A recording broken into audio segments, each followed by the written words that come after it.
메이커스로 준비한 사진은요, 오늘 그리고 이번 주 우리가 주목해야 되는 이벤트들에 대한 사진을 준비를 했습니다. 코스피가 정말 아쉽게도 8,000포인트 직전에서 하락으로 돌아섰는데 이번 주는 트럼프의 입과 그리고 행동에 우리가 좀 주목을 해야 될 것 같습니다. 여전히 이란과의 중동 리스크는 지금 계속적으로 나타나고 있는 상황이고요. 미중 무역 협상에서 어떠한 이야기가 나올지, 정상회담에서 어떠한 이야기가 오고 갈지 주목하셔야 될 것 같습니다.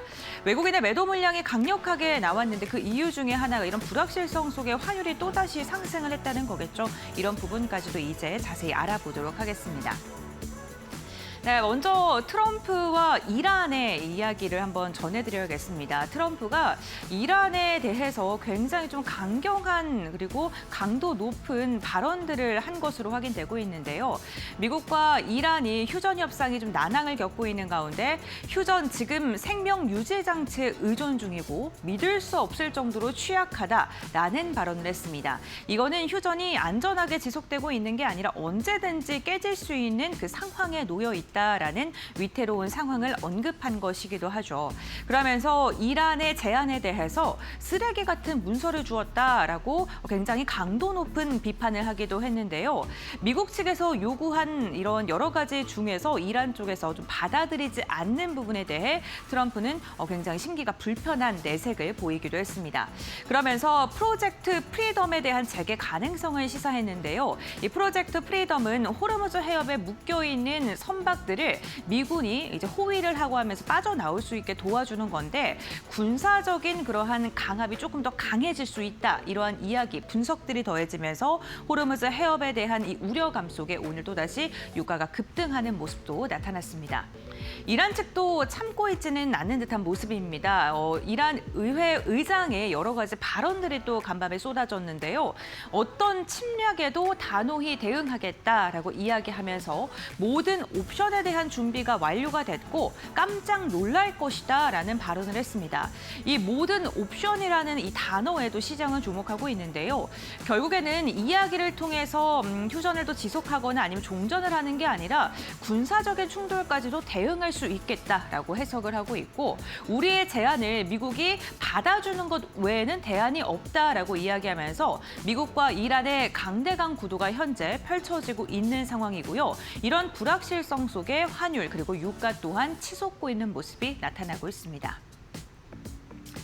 여기에 이러한 상황에 대해서 아람코도 좀 심각한 모습을 보여줬는데요. 아람코 CEO가 사상 최악의 공급 충격이 올 수 있다라고 이야기를 하면서 5월과 6월에 원유 공급난이 심화될 것이다라고 경고성 발언을 보이기도 했습니다. 과거에 호르무즈를 통과하는 선박은요, 하루 평균 한 70척 정도가 호르무즈 해협을 왔다 갔다 했습니다. 그런데 최근에 통과 선박을 보게 되면은 하루에 2척에서 5척 수준에 불과한 데요.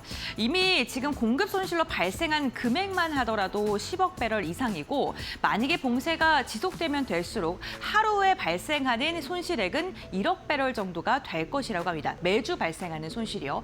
이렇게 됐을 때 사실 우리가 이렇게 호르무즈 해협이 봉쇄가 되고 생각보다 유가의 타격이 크지 않는 것 같은데 우리 실생활에 불편함이 없는데 이렇게 생각하시는 분들도 있을 것 같은데 그럴 수밖에 없는 게 3월에 출하된 이 원유 선박은요. 4월에 이동을 하기 때문에 지금까지는 우리에게 타격이 없었습니다. 그런데 4월부터 막혀있던 게 5월과 6월에 우리에게 타격을 줄 것이고 특히나 5월과 6월에는 여름 드라이빙 시즌 그리고 여행 성수기 시즌이기 때문에 더 많은 양의 원유가 필요하게 됩니다. 공급은 줄어들고 막혀있는 상황에서 수요는 늘어나는 이러한 최악의 현상에 다다르게 된다면 원유에 대한 재고 소진은 더 빠르게 진행이 될 것이고 이게 공급난 심화로 지속될 수 있다는 걸 아람코 CEO가 경고했다는 점도 참고해 보셔야 될 것 같고요. 호르무즈 해협에 대한 봉쇄 여부를 좀 지속적으로 저희가 체크를 해봐야겠습니다. 이러한 시장 속에서 트럼프가 13일과 15일 2박 3일 일정으로 중국에 방문을 하고요. 시진핑 중국 국가주석과 함께 정상회담을 진행을 할 예정입니다. 그런데 이번에 이 정상회담이 단순한 정상회담이 아니라 경제에 대한 여러 가지 이야기가 오고 갈 것으로 기대감이 커지고 있는데요. 참여 기업들 리스트를 좀 정리를 해봤는데 우선 일론 머스크, 테슬라와 스페이스 X를 대표하는 인물이죠. 그리고 애플의 팀 쿡, 보잉의 켈리 오트버그, 페이스북 메타의 디나 파월 맥코믹, 그리고 월가의 다양한 CEO들이 함께 사절단으로 방문을 하게 됩니다. 이 자리에서 중국과 미국의 여러 가지 경제 이야기가 논의될 것으로 보이는데요. 테슬라와 스페이스X 같은 경우에는 중국 시장에서 자율주행 시스템에 대한 허가를 받는다던가 태양광 업체, 중국 업체와의 협력 가능성을 좀 논의할 것으로 기대되고요. 애플은 애플의 매출액의 20%가 중국이 차지할 만큼 굉장히 중국 비중이 큰 기업이죠. 그렇기 때문에 이 자리에서 매출이라던가 중국의 공급망 안정과 관련된 이야기가 오고 갈 것으로 예상되고 있습니다. 지금 가장 큰 계약이 기대되는 게 보잉인데요. 지금 737 맥스 여객기 500대를 포함해서 여러 가지 항공기에 대한 논의가 진행 중인 것으로 확인이 됐고, 만약에 이 논의가 확정적으로 진행된다면 역대급 계약이 체결되는 것으로 확인되고 있습니다. 시장에서도 중국이 미국 이 보잉과의 계약을 진행할 가능성이 크다라고 지금 내다보고 있고요. 메타 같은 경우에도 기술과 플랫폼 협력에 대한 가능성, 그리고 골드만삭스라던가 시티그룹과 같이 월가 CEO들도 동행하기 때문에 투자라던가 금융과 관련된 협력에 대해서 미국과 중국이 굉장히 심도 높은 논의를 하지 않을까라는 기대감도 커지고 있습니다. 그런데 이번 사절단 함께 동행하는 사람들 중에 굉장히 중요한 인물이 빠져 있는 게 특징적인데요. 바로 엔비디아 젠슨항 CEO가 이번 사절단에 포함되지 않았다는 것입니다.